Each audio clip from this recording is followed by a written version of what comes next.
প্রতিপক্ষের প্রতি মমতা বন্দ্যোপাধ্যায়ের সৌজন্য, সিদ্ধার্থ শঙ্কর রায়, জ্যোতি বসুর বন্ধুত্ব দেখে অভ্যস্ত বাংলার রাজনীতি। কিন্তু সদ্য প্রাক্তন বাম যুবনেত্রী সেই সৌজন্যের ঐতিহ্যকে কার্যত ধূলিসাৎ করে দিলেন। প্রকাশ্য সভামঞ্চ থেকে শোনার অযোগ্য অশালীন ভাষায় বিরুদ্ধ পক্ষের এক নেতাকে আক্রমণ করে বসেন তিনি। স্বাধীনতাকে চুরি করেছে নির্লজ্জ বেহায়া একটা রাজনৈতিক দল মুখপাত্র করে ওই বাচ্চাকে বসিয়ে রেখেছে আর তার ভাষণ শুনবো, তার ভাষণ। মীনাক্ষী বয়সে অনেক ছোট, ওর সঙ্গে মুখ লাগাতে যাওয়া এটা কোনো সুস্থ রাজনীতিতে আমার পড়বে না।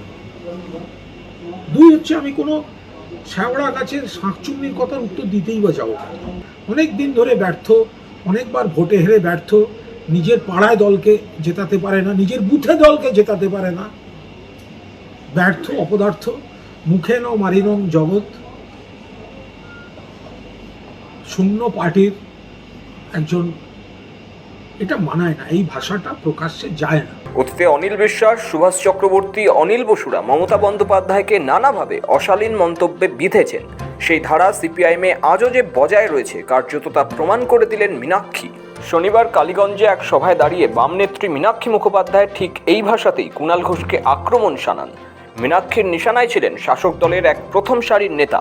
বাম নেত্রীর বক্তব্যের ভিডিও সমাজ মাধ্যমে ভাইরাল হয়েছে। ভিডিওর সত্যতা যাচাই করেনি সময় কলকাতা। বামেদের শীর্ষস্থানীয় নেত্রীর মুখে এমন বুলি শুনে তাজ্জব বনে গিয়েছেন নেটপাড়া। বেশি দিন হয়নি থানার আইসিকে কুকথা বলে বিতর্কে জড়িয়েছিলেন অনুব্রত মণ্ডল। এখনও সেই রেশ কাটেনি।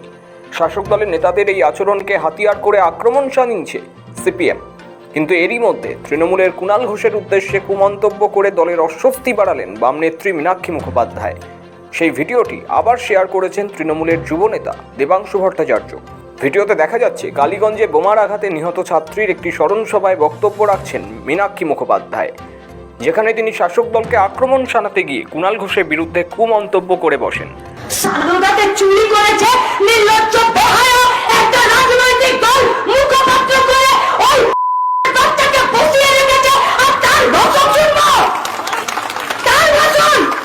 সুযোগ বুঝে বাম নেত্রীর বিতর্কিত এই ভিডিও শেয়ার করে দেবাংশু নিজের ফেসবুক প্রোফাইলে লিখেছেন, একই ভাষা ব্যবহার করে পাল্টা প্রত্যুত্তর দেওয়া শুরু করবে তৃণমূল। সিপিএমের প্রাক্তন প্রত্যেকটা মুখ্যমন্ত্রী, প্রত্যেকটা প্রাক্তন মন্ত্রী, বর্তমান দলের মাথারা প্রত্যেকের নামের সঙ্গে একই বিশেষণ যুক্ত করে ভিডিও করা শুরু করুক তৃণমূল কর্মীরা। কিন্তু না, এসব শিক্ষা তৃণমূল পায়নি। দেবাংশু আরও লেখেন, মীনাক্ষী মুখোপাধ্যায় নিজেকে সিপিএমের আগামী প্রজন্মের মুখ বলে দাবি করেন। অরাজনৈতিক কিছু মহল থেকে তাকে যথেষ্ট তোল্লাই দেওয়া হয়। আজকে তারা প্রতিবাদ করবেন তো? সান্ধ্যকালীন বিতর্ক সভায় এই অসভ্য মেয়েটি নিন্দিত হবেন তো? এই একই ভাষা কুণাল ঘোষ একবার ব্যবহার করেছিলেন শুভেন্দু অধিকারীর বিরুদ্ধে। সেদিন ঠিক যে মন্তব্য তার উদ্দেশ্যে ভেসে এসেছিল, ঠিক যে বিশেষণে তাকে বিদ্ধ করা হয়েছিল, ঠিক যে পরিমাণ সময় নিয়ে তার বক্তব্যের বিরুদ্ধে বিতর্ক সভা বসানো হয়েছিল, আজ একই পরিণতি হবে তো? প্রশ্ন তুলেছেন দেবাংশু ভট্টাচার্য। নিজেদের শিক্ষা, সৌজন্য ইত্যাদি নিয়ে বারবার গর্ব করেন বাম নেতারা। সেই শিক্ষিত দলের নেত্রীর মুখে এমন মন্তব্য, উঠছে প্রশ্ন, তুঙ্গে রাজনৈতিক তরজা। ব্যুরো রিপোর্ট, সময় কলকাতা।